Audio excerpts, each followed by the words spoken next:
Picture this. You were standing in the gilded corridors of Versailles in 1789, watching as King Louis XVI mutters incoherently to portraits of long-dead ancestors, while his wife, Marie Antoinette, plucks invisible threads from her elaborate gowns. The marble floors beneath your feet echo with whispered concerns from courtiers who dare not speak aloud what everyone can see. The scent of powdered wigs mingles with the heavy perfume that cannot quite mask the smell of unwashed bodies and mounting madness. Through tall windows draped in silk, you witness the most powerful bloodlines in Europe slowly consuming themselves from within, their minds fractured by centuries of inbreeding, isolation, and the crushing weight of absolute authority. This is not a story of political revolution or military conquest. This is the hidden epidemic that has plagued royal houses for over a millennium, turning palaces into asylums and thrones into monuments to human psychological fragility. Before diving into these forgotten stories of madness and suffering, if you enjoy learning about the hidden truths of history, consider hitting that like button and subscribing for more content like this. And please comment below to let me know where you're listening from. I find it incredible that we're exploring these dark chapters together from different parts of the world, connected across time and space by our shared fascination with the shadows that lurk behind crowns and scepters. The phenomenon of mental illness among European royalty represents one of history's most carefully concealed epidemics. For centuries, royal courts employed armies of physicians, courtiers, and chroniclers, whose primary purpose was not healing or truth-telling, but rather maintaining the elaborate fiction that divine right and noble blood somehow immunized monarchs against the frailties that plagued common mortals. The reality painted a far more disturbing picture of genetic catastrophe, psychological breakdown, and systematic cover-ups that would make modern governments blush with shame. The roots of royal madness can be traced to the fundamental structure of monarchy itself. European noble houses operated under strict rules of inheritance that prioritized bloodline purity above all other considerations. Marriages were political transactions designed to consolidate power and preserve dynastic claims rather than produce healthy offspring. First cousins married first cousins with the regularity of seasonal festivals, while uncles wed nieces as casually as merchants might trade livestock.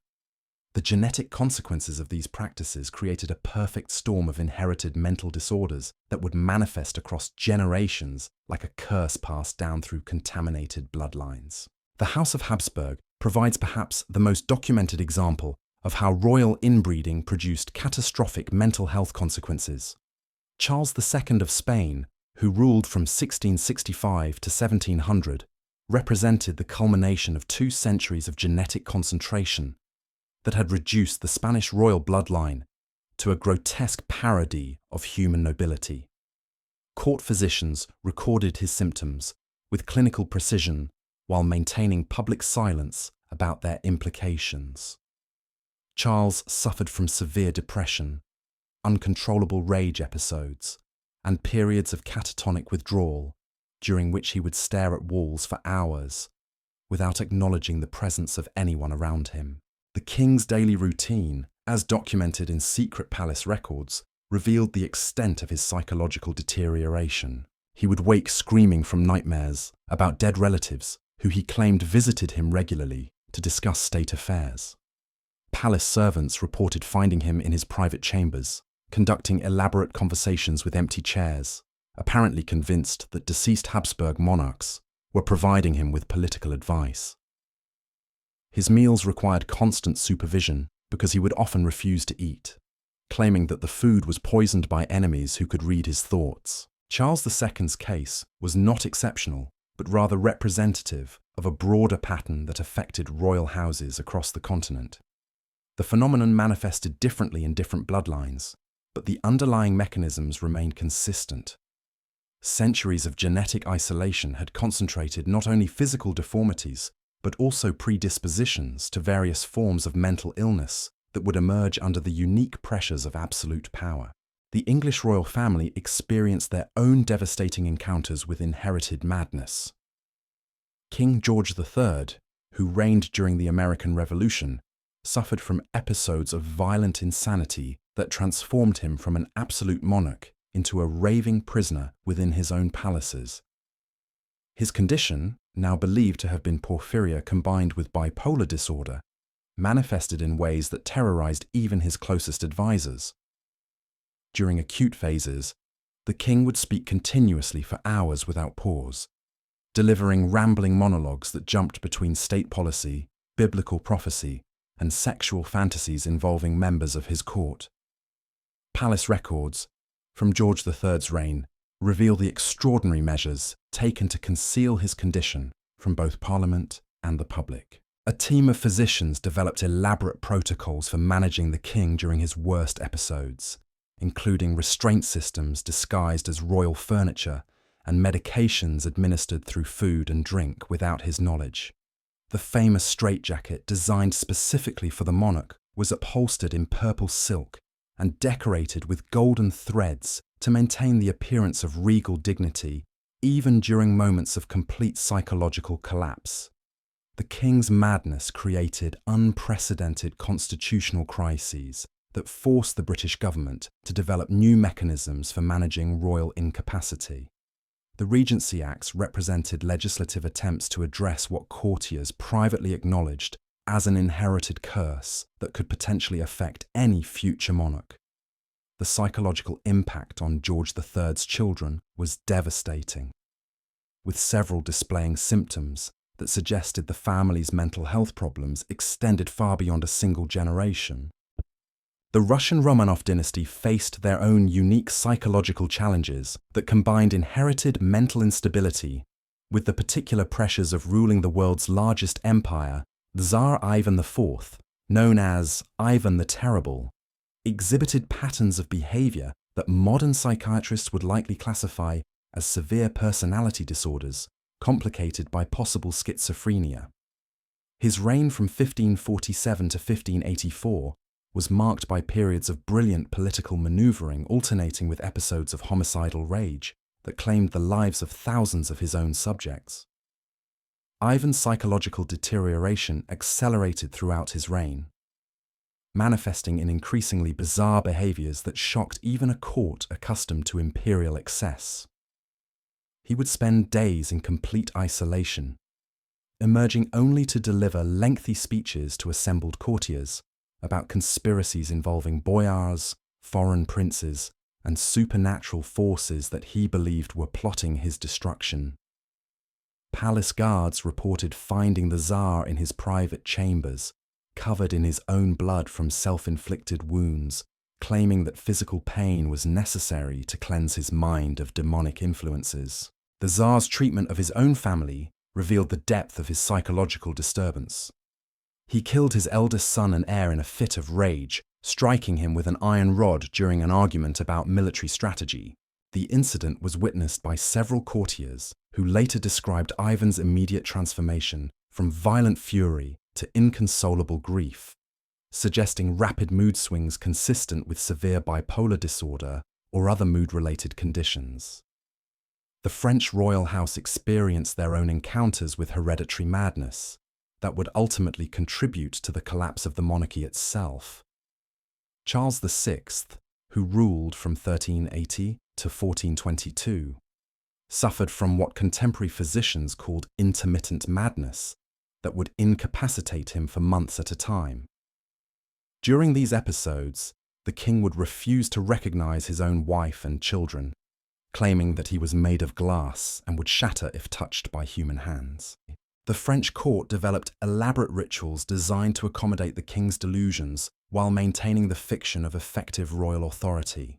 Special furniture was constructed from materials that would not produce sounds that might trigger the king's episodes. Court ceremonies were modified to avoid physical contact with the monarch, while government business was conducted through intermediaries who could interpret the king's often incomprehensible commands. The elaborate deceptions required to maintain Charles VI's reign created a shadow government of physicians, courtiers, and family members who effectively ruled France while the king battled invisible enemies in his private chambers. Palace records reveal the staggering resources devoted to managing royal madness, with entire wings of the Louvre converted into specialized treatment facilities disguised as royal apartments. Teams of musicians were employed to play specific melodies that seemed to calm the king during his worst episodes, while others were tasked with removing all mirrors from his presence after he became convinced that his reflection was actually a demon sent to steal his soul. The psychological pressure of concealing royal insanity took its toll on everyone involved in these elaborate deceptions. Court physicians developed their own mental health problems from the stress of treating conditions they could neither understand nor cure.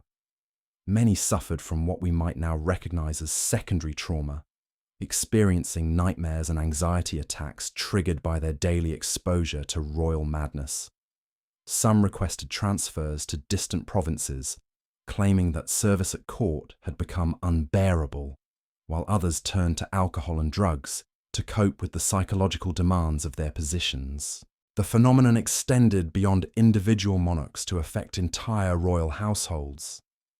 The children of mentally ill rulers often displayed their own psychological problems, whether through genetic inheritance or the trauma of witnessing parental breakdown. Prince Ferdinand of Austria, son of a Habsburg ruler who suffered from severe depression, developed an obsessive fear of contamination that required palace staff to boil all of his food, clothing, and personal items before he would touch them. He would spend hours washing his hands until they bled, convinced that contact with unclean objects would cause his immediate death. Royal marriages became particularly complicated when both partners brought inherited mental health problems into their unions. The marriage of Joanna of Castile to Philip the Handsome in 1496 created a perfect storm of psychological dysfunction that would affect Spanish politics for generations. Joanna, who suffered from what appeared to be severe depression and possible schizophrenia, became completely obsessed with her husband's physical appearance and sexual fidelity. After Philip's death, she refused to allow his burial, keeping his corpse in her private chambers while conducting daily conversations with his remains about matters of state and personal intimacy. The Queen's behaviour scandalised even a court accustomed to royal eccentricity. She would dress Philip's corpse in fresh clothing each morning, apply cosmetics to his decomposing face, and arrange elaborate dinner parties where she would seat his body at the head of the table while delivering speeches about their eternal love. Palace servants reported that the smell of decay became so overwhelming that entire sections of the royal residence had to be abandoned, but Joanna refused all attempts to separate her from her husband's remains. The economic costs of managing royal mental illness were staggering, and often contributed to the financial crises that plagued European monarchies.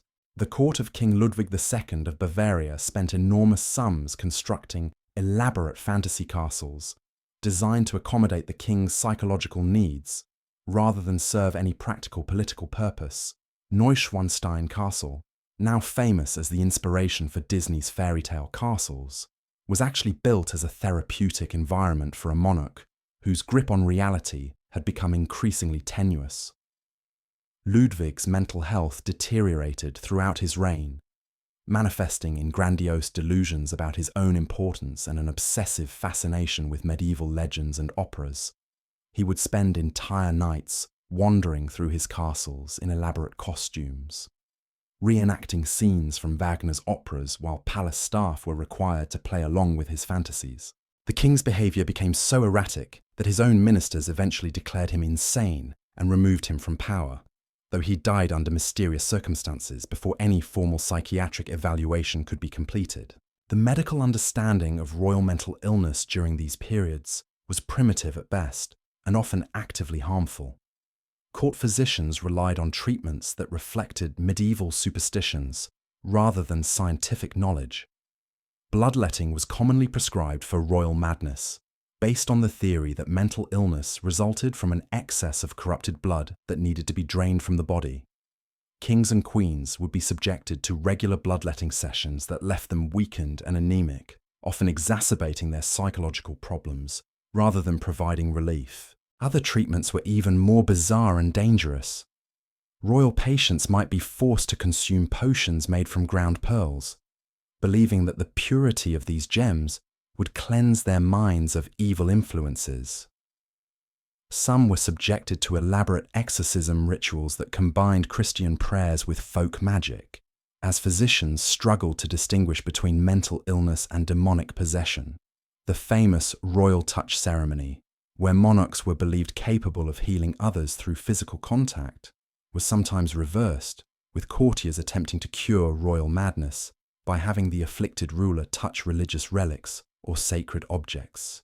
The isolation inherent in royal life often intensified existing mental health problems by depriving monarchs of normal human relationships and honest feedback about their behavior. Surrounded by courtiers whose livelihoods depended on royal favor, mentally ill rulers could indulge their most destructive impulses without encountering meaningful resistance.